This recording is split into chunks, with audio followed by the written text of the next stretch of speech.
नमस्कार. महाराष्ट्रातील तमाम माता भगिनींचं लाडक्या बहीण योजनेच्या नवीन व्हिडिओमध्ये स्वागत आहे. लाडकी बहीण योजनेसंदर्भात लाडक्या बहिणीसाठी अतिशय महत्त्वाचे अपडेट आपण या व्हिडिओमध्ये पाहणार आहोत. व्हिडिओ शेवटपर्यंत पहा. मित्रांनो, आज आपण या व्हिडिओमध्ये लाडकी बहीण योजना संदर्भात अतिशय महत्त्वाचे अपडेट पाहणार आहोत. मित्रांनो, लाडकी बहीण योजनेचा सरसकट पूर्ण विचार मुख्यमंत्री वर्ता देवाभाऊंनी स्पष्ट सांगितलं. 2100 रुपयाबाबतही स्पष्टीकरण. मित्रांनो, 2100 रुपयाचा प्रस्तावाचा विचार. योजनेचा सरसकट पूर्ण विचार नाही. निकषाच्या पुनर्विलोकनाची शक्यता. मित्रांनो, लाडकी बहीण योजना. शिंदे दादा आमचा डिसेंबरचा हप्ता कधी देणार? मुख्यमंत्री पदाची शपथ घेतात लाडक्या बहिणींचा एकनाथ शिंदेना सवाल. मित्रांनो, आपण या व्हिडिओमध्ये सविस्तर माहिती जाणून घेणार आहोत. तर व्हिडिओ हा खूप महत्त्वाचा असणार आहे. हा व्हिडिओ नक्की पूर्ण पहा आणि चॅनलवर नवीन असाल तर चॅनलला सबस्क्राईब नक्की करा. असे नवनवीन आणि माहितीपूर्ण व्हिडिओ तुमच्यासाठी घेऊन येत असतो. तर चला मित्रांनो, व्हिडिओ सुरू करूया.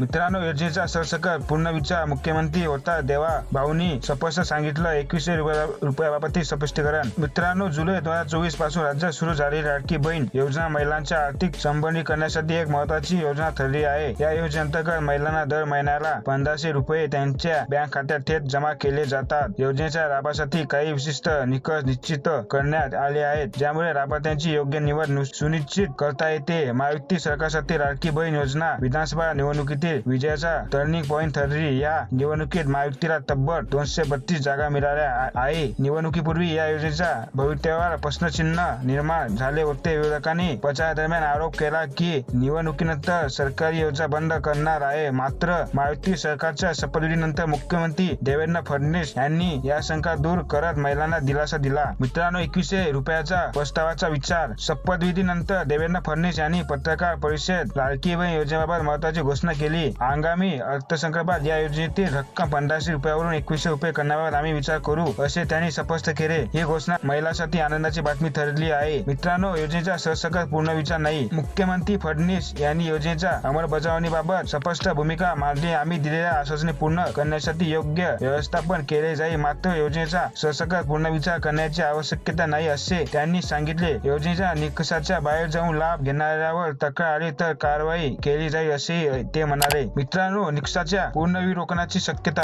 योजनेच्या अंमलबजावणी दरम्यान काही तक्रारी प्राप्त झाल्यास त्या निकषाचा पुनर्विचार करण्यात येईल, असे मुख्यमंत्री स्पष्ट केले. लाडकी बहीण योजनेत निकषाच्या बाहेर येणाऱ्या लाभार्थ्यांची तपासणी होईल, मात्र सरसकट बदल केला जाणार नाही, असे त्यांनी ठामपणे सांगितले. मित्रांनो, लाडकी बहीण योजना. शिंदे दादा आमचा डिसेंबरचा हप्ता कधी देणार? उपमुख्यमंत्री पदाची शपथ घेता लाडक्या बहिणींचा एकनाथ शिंदेना सवाल. मित्रांनो, विधानसभा निवडणुकीच्या निकालानंतर तब्बल 14 दिवसांनी राज्यात महायुती सरकारचा शपथविधी पार पडला आहे. यामध्ये मुख्यमंत्री म्हणून भाजपचे देवेंद्र फडणवीस आणि उपमुख्यमंत्री म्हणून एकनाथ शिंदे व अजित पवार यांनी शपथ घेतली आहे. काय मुंबईतील आझाद मैदानावर पार पडलेल्या या शपथविधी सोहळ्यानंतर नवे उपमुख्यमंत्री एकनाथ शिंदे यांच्याशी काही महिलांनी संवाद साधला. यावेळी या महिलांनी एकनाथ शिंदे यांना लाडकी बहीण योजनेचा पुढचा हप्ता कधी देणार आणि त्याची रक्कम किती असणार हे सुद्धा विचारले. शिंदे दादा, या महिन्याचा हप्ता कधी? रविवारी 5 डिसेंबर रोजी मुंबईतील आझाद मैदानावर महायुती सरकारचा शपथविधी सोहळा पार पडला. या सोहळ्यासाठी राज्यातील लाखो नागरिकांसह पंतप्रधान नरेंद्र मोदी आणि विविध राज्याच्या मुख्यमंत्र्यांनी हजेरी लावली